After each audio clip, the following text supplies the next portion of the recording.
Reichman University.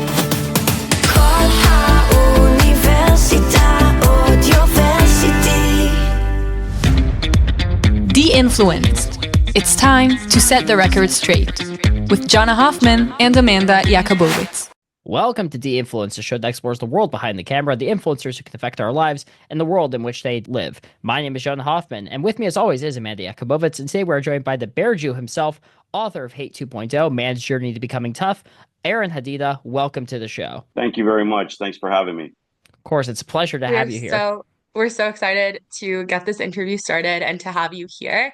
And so the general thesis of our podcast, as we explain in every episode, is that De-Influenced is about traversing the activism sphere with the Zionist community and the post-October 7th Jewish community. And part of that is understanding how to mitigate the obstacles that we have been convinced are stopping us from being effective advocates. So I'm really excited for the conversation today. And we're really excited because it'll direct us towards finding a balance between being loud and proud on the streets and online while still being safe and smart. So just to hop right into it, you are known as the Bear Jew. So where did this name come from? What does it mean? Tell us about your background. It basically it came years ago when the movie came out. Inglorious, Bastards came Great out. Movie. Quentin Tarantino's movie. And there was, a character called the Bear Jew who they always called in when they needed something dealt with. I've sort of been that guy my whole life, that the Jewish community calls in when they need something addressed. And so it just stuck, and it stuck throughout. I was in the motorcycle community for many years. I was the president of a motorcycle club. And on my vest was always the name, the Bear Jew. And it just stuck. It stuck throughout my activism and throughout my life. It's been there for decades. Yeah, for sure. And when you wrote your book, Hate 2.0, why did you call it Hate 2.0? I believe that it gives us an insight of what it is to be a Jew in this world. To face the hatred and basically how to address it, how to be an activist in a safe, positive way. And I just feel like everywhere we go, whether it's silent, there's hatred all around us. And I mean, listen, I've been blessed with respect to, not being subject to anti-Semitism on a big level, because I guess of who I am or what I'm capable of or whatever you want to call it. But, I get the online stuff for sure. We receive a lot of messages every day. My publicist usually will shelter me from a lot of it. She will sort of, pick and choose what I see and what I don't see. I guess it's just, it's just her job to make sure that I'm not seeing silly things that just don't mean anything. Obviously, if it's a real threat, then I need to see it and I need to address it and work with the law enforcement communities to ensure that it's been addressed. But otherwise, it's just, day-to-day business. It's just, we just keep going on, and being in the platform that I'm in, get a lot of it. It's they attack on various levels, and I can get into that as simply as saying, every aspect of my life gets attacked. I'm the national director for an organization called Hirut Canada. I'm the head of security for World Hirut. And I'm also the president of the charity that Hirut Canada has. So the latest attack was a Muslim reporter has posted a website, and she has been encouraging people to report our charity, stating that I'm a vigilante, I'm a racist, um, Islamophobic. There is not a shred of evidence you can find anywhere on this earth to substantiate any of those claims. And I mean like zero. Yet, the CRA, our version of the IRS in Canada, they determined that, I should be audited, that our charity should be audited. And we have done nothing wrong. We barely use the charity, but it's costing us a fortune to defend this action now. This is just like one of the small ways that they try to get at us. And, for me, it's about Jewish resilience, regardless of what they throw at you. Doesn't matter what they do, what they come with, you just keep going. So the attitude is really simple. If they, by some miracle, manage to be successful, then okay, you move on. You regroup and you go on again, and you just keep moving your feet forward so that we can move that ball forward for our community. So, I mean, I don't get down on it. I don't look at it and say, oh my God, I can't believe they did this. I can't believe this. I just move forward. Tomorrow's another day and I'll deal with it. And yesterday was yesterday. And that's the only way we're gonna beat this. It's the only way. You can't look at all of this hatred day after day after day. And I mean, I'm in the middle of it all. Like I'm on the forefront of it all. And so like there's no turning it off for me. Take a break from it. And so if I didn't deal with it the way I do, then I'd be lost. And I've been doing this for over, two and a half decades. Yeah. And like you were saying how they'll just try to get at you from every angle. And there's that famous saying of like the anti-Semite tells a Jew that, oh, you stole money from me, not because he thinks that the Jew stole money from him, but because he wants the Jew to open his pockets and have to prove himself. And that's something that we're dealing with a lot in recent times. Yeah, absolutely. That's exactly what they're doing to us. They just want to, it's sort of like, okay, you're in life, you're supposed to be innocent until proven guilty. And in our world, we're guilty until proven innocent. And that goes with Israel, that goes with our IDF soldiers, that's everything and everybody. We're always guilty on the public stage until we prove otherwise. And I have no problem with it per se, and because it just ignites that fire every single day. And every morning when I wake up, I think, okay, it's going to be a lax day. There's not a lot of stuff going on. Always wrong. I'm proven wrong every single morning when my eyes open.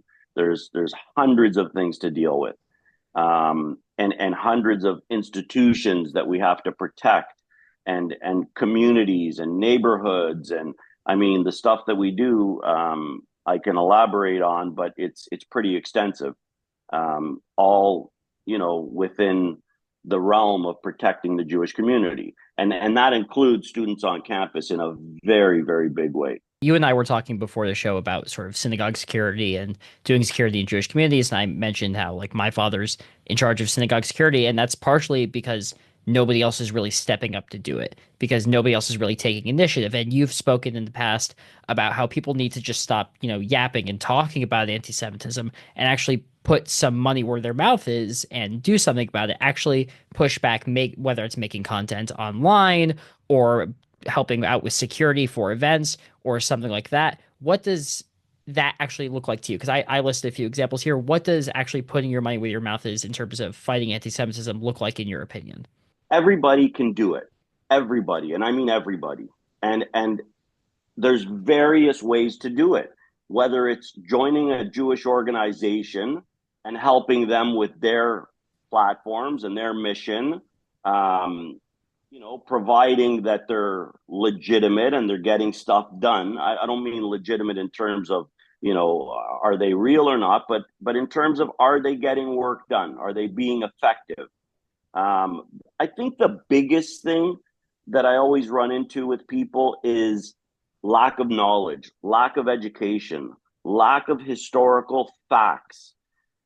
If you want to be effective, you need to know what you're talking about. You really need to know what you're talking about.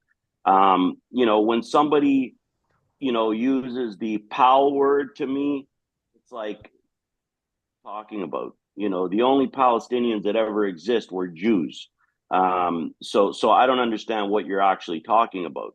They identify as Palestinians. Well, to me, they're identifying as Jews. Then, like, okay, but it's all about fact. It's all about learning. And there's so many amazing organizations in this world. I'm on the advisory committee of something called Taking Back the Narrative in the States, and the head of it is such an amazing person that is so knowledgeable, and she runs these Zionism courses, and it's like I believe a 6-part series, and after the 6 parts that you take online, you're basically you're a pro. You're a historical pro, and you know how to argue the facts. And I think that's the biggest thing is re-educating people. And I know it seems very daunting because there's like hundreds of thousands of people that have been indoctrinated, or they're just sort of following the horde. They don't really want to think for themselves, so they throw on a kafia and just say free, free, whatever, and get some TikTok followers. But for me, it's one mind at a time.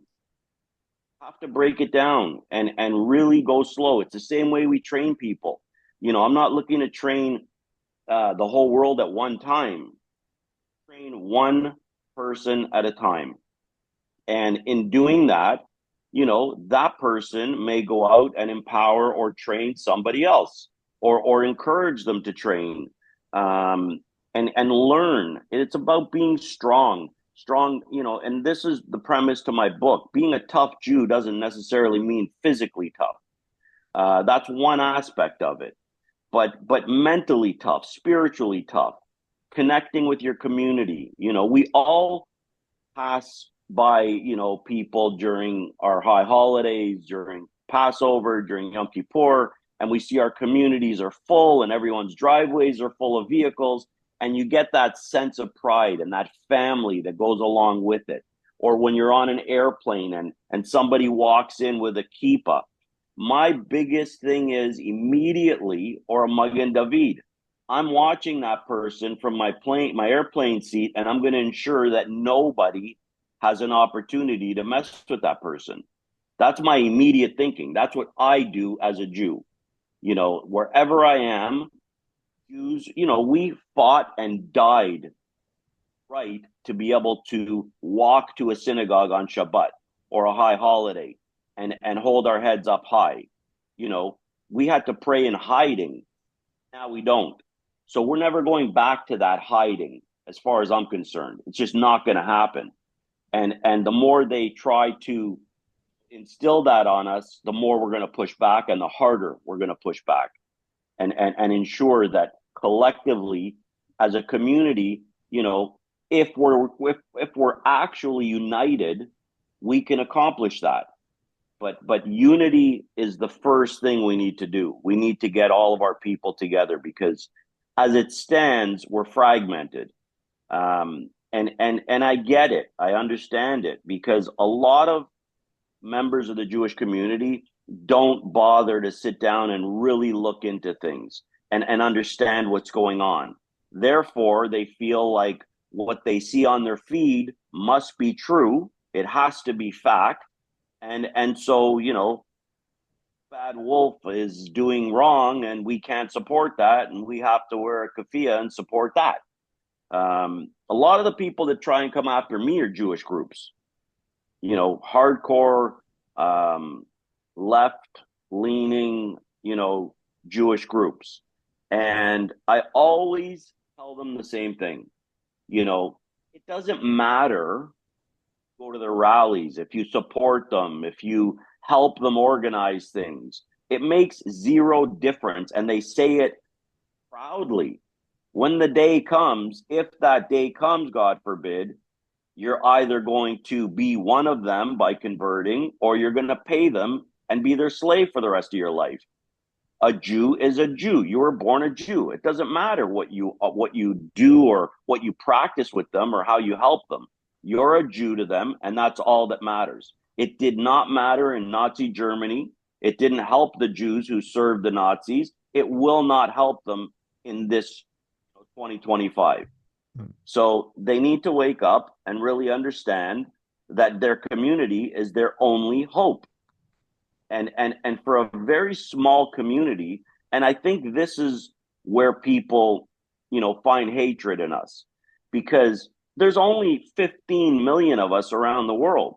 If you ask the average person how many Jews exist in this world, they'll tell you 1 billion.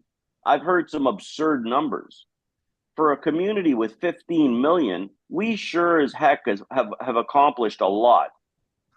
And I don't say that, facetiously. I simply mean that, we contribute to the world. We want peace. We want to do good. And moreover, we're willing to fight for it.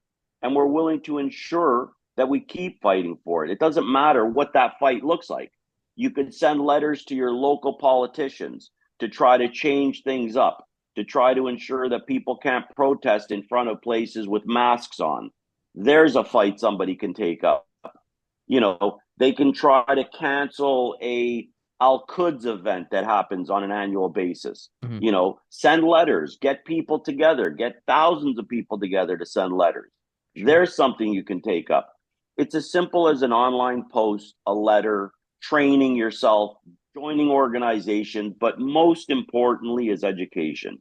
Education is something very clearly lacking in a lot of these groups, and one of these big groups where education seems to be lacking is JVP, is in these anti-Zionist Jewish organizations. And we have difference of opinion in the Jewish community, whether it's Reform, conservative, ultra Orthodox, modern Orthodox, whatever it may be. The old joke of you have two Jews, you have three opinions. That's a tale as old as time. Do you think there's still room for some level of differentiation and difference of opinion within these Jewish communities, as opposed to or is it just more we have to be a very specific way so that way we can ensure we don't end up in a place like, the JVP Jews who are Jewish in name only, or we don't end up in a place like these Neturei Karta Jews, which there are only less than 5,000 of in the entire world? Yeah, I think the conversation can be nuanced. I think that, there can be various opinions on it, but I think the commonality has to be survival of the race, survival of the community, survival of the nation. And if you don't believe in that basic fact, and I ask the Neturei Karta all the time because I battle them every Sunday. So I ask them all the time, you don't believe that Israel should exist. You say that, Zionism is an abomination.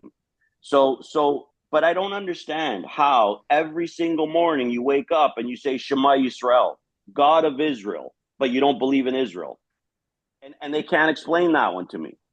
So at the end of the day, there has to be a common goal. And it's quite simple. Like I said, want to survive in this world, regardless of what you believe in, want to survive, then you need to realize that this is a war that we're facing. And whether it's a propaganda war, whether it's, what a political war, whatever it is, it's a war.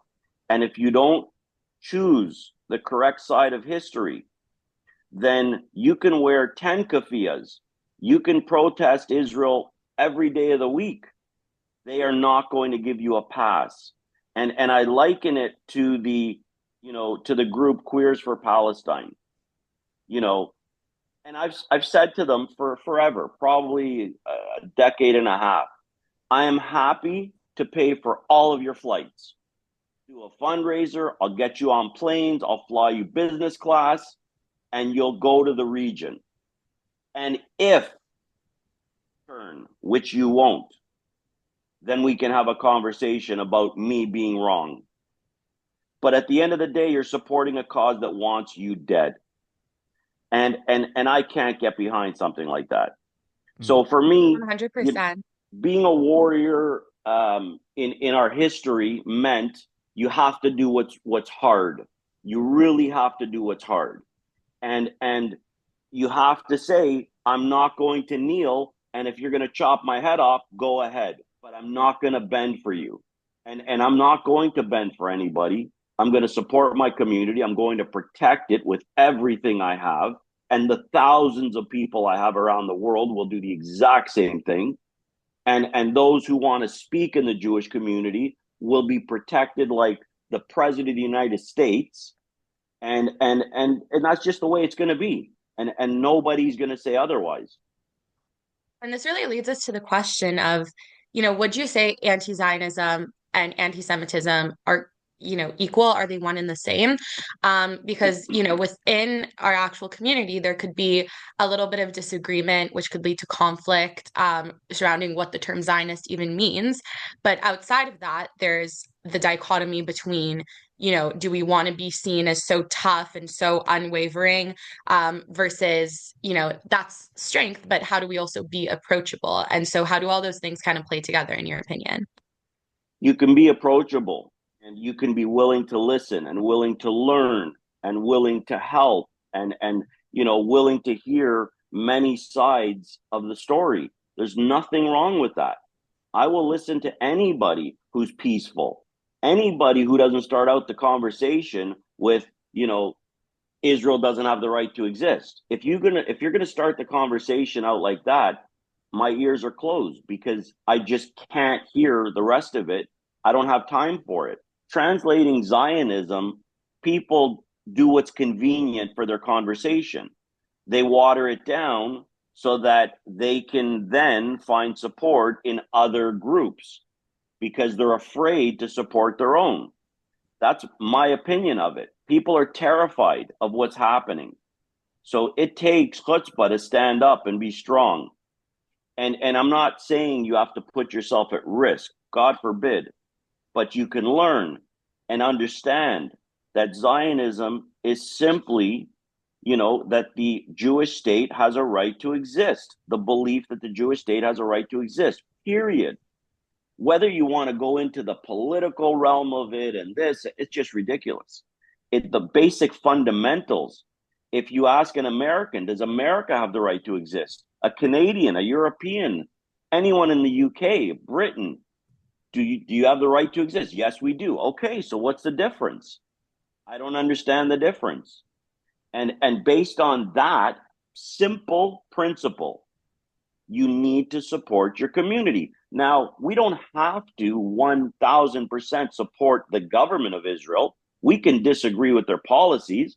They're not going to bat 1,000 every single time, but we have to agree with the basic foundation of it.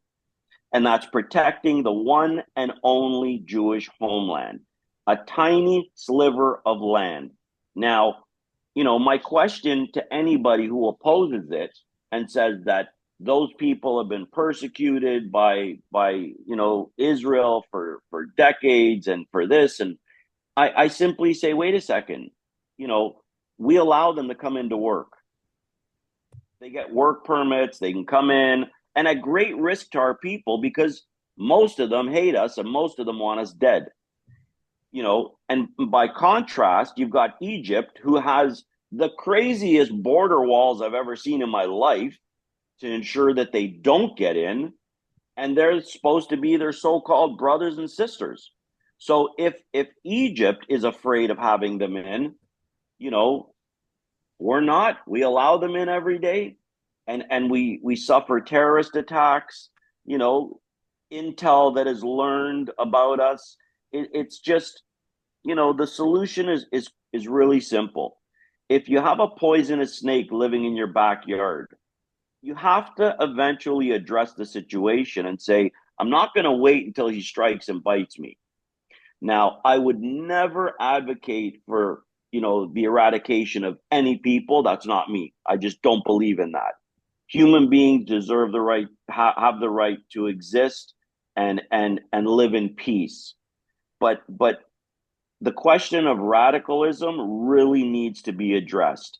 And as long as, groups like Hamas are going to indoctrinate and pay, millions and millions of dollars around the world for protests and for propaganda online, we need to get rid of that. That's something that Then we has don't to want it go. to come back to us in Canada, right? Canada, we're here, or America, we're here to leave those problems at the door when we come here. We're Canadians, we're Americans.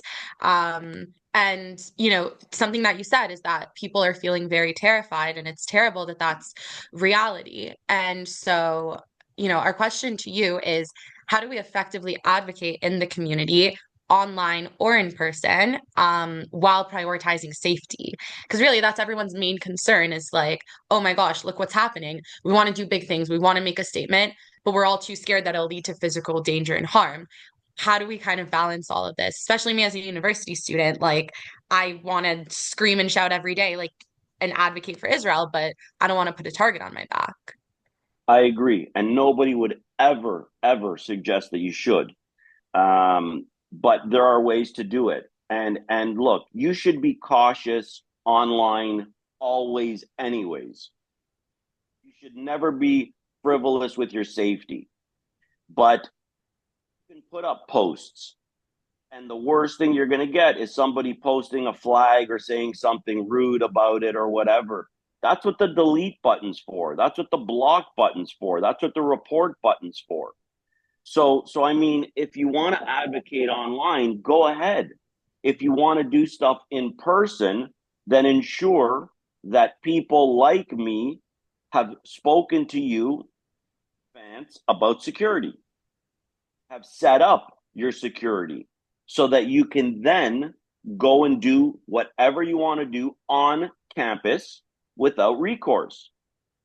And we do that every day of the week. I can tell you where every event in Ontario is taking place on any university campus because in advance I know about them. I coordinate with campus security, I coordinate with police, I coordinate with my guys, and we do what's needed to protect our community so that you can have a voice. And like I said, if you come at it in a position of strength, meaning you know what you're talking about, you understand the material, you really understand it, then it's hard to argue with you. And the people who are going to do it look like nuts. It's that simple. Mhm. When somebody says that you're, a colonizer and you prove them wrong, what are they going to say? They're going to turn around and they're going to just keep, like a little kid with their hand over their ears going blah, blah, blah, blah, blah. Actually, that's what happened at Al Quds the other day. The speaker was being destroyed by a speaker on our side. And I mean ruined. Everything he said, our speaker just hammered into. And he literally ended up for 20 minutes on the other side going blah, blah, blah, blah. I swear to God, I've never seen anything like it in my life. Mm-hmm. It was hysterical. So learning, commenting, not being afraid to do it. Don't be foolish. Be safe. Ensure that, I would say this as a security guy to you. You don't post, I'm going to such and such a restaurant tonight. Can't wait to go. Post it after you've gone. Or I'm traveling to from, like, don't put that connection in there because you never know who's looking at it and who wants to do harm to somebody. We don't know what people's intentions are. I get messages every day from members of the community that get DMs, and some of them are like ridiculously nuts. Some of them I know are for real, and we have to do them with law enforcement.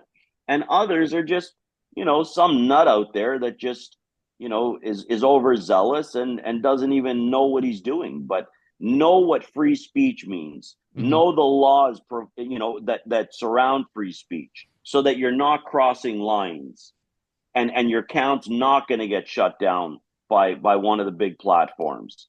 That's a very important one. You need to know the laws of free speech and what you can post and what you can't post. But you can simply join an organization, whatever the organizations are, on campus or off campus or whatever, and just get involved. Mhm. And every brain that gets involved in an organization is potential future ideas that are going to move this ball forward.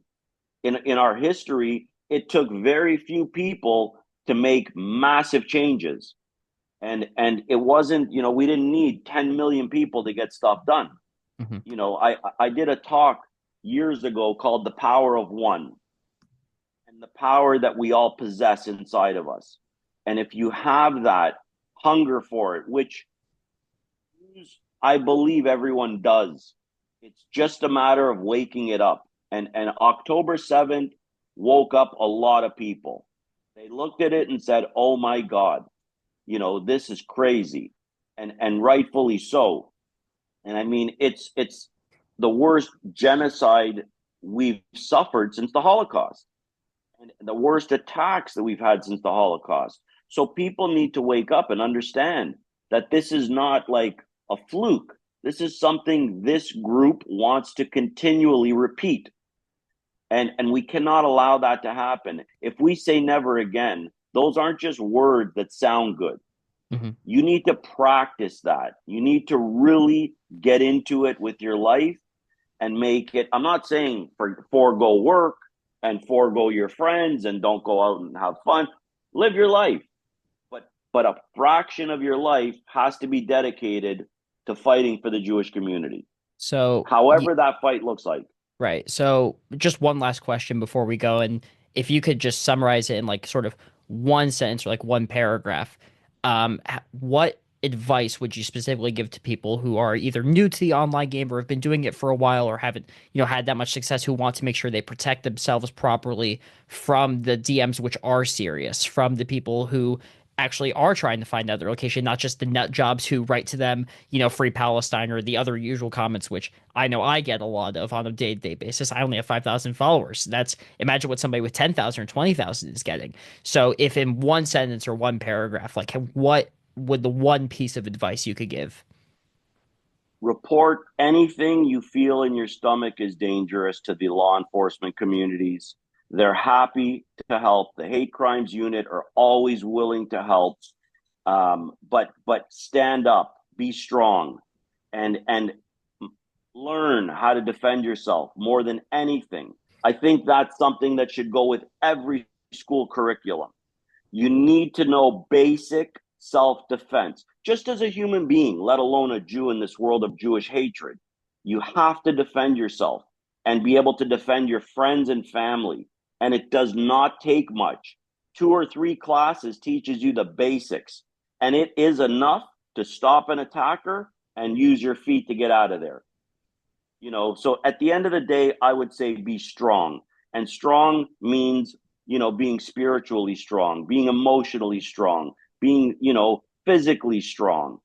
And like the saying goes, when your body's strong, everything else follows. And and, Mhm. and that's the truth. So those that can should. Those that can't can adopt an online battle and post things and be cautious, be careful, make sure you're doing it in under the local laws that you're in. But do it.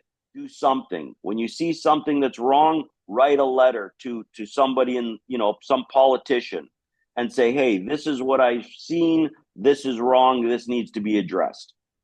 Just do something.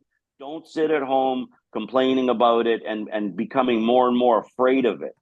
Being afraid of it is not going to help it. And being proactive with it will help it, and it will give you that confidence to move it forward. And if we Mhm. move it an inch forward single time, eventually we'll get to where we need to be. God said to us, we are going to be small in numbers, but we will be mighty. We will be strong. We have to understand that. It's in our lineage, it's in our blood. We are And strong as a community. and that message of strength is so important, and it's something that's going to help us not being scared and actually be able to not only talk the talk, but actually walk the walk and see better days for our community. And so we really appreciate all the amazing and wise words that you've told us today. Mm-hmm. Yeah, with that said, thank you for listening to De-Influence, the show that sets the record straight and explores the world of influencers, content creators, and more. Thank you so much, Aaron, for joining the show today. My name is Jonah Hoffman. With me, as always, is Amanda Yakubovitz, and we will see you in the next one.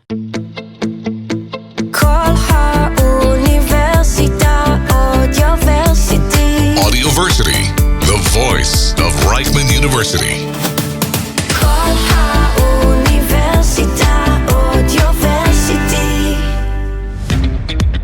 De-Influenced. It's time to set the record straight with Jonah Hoffman and Amanda Yakubovitz.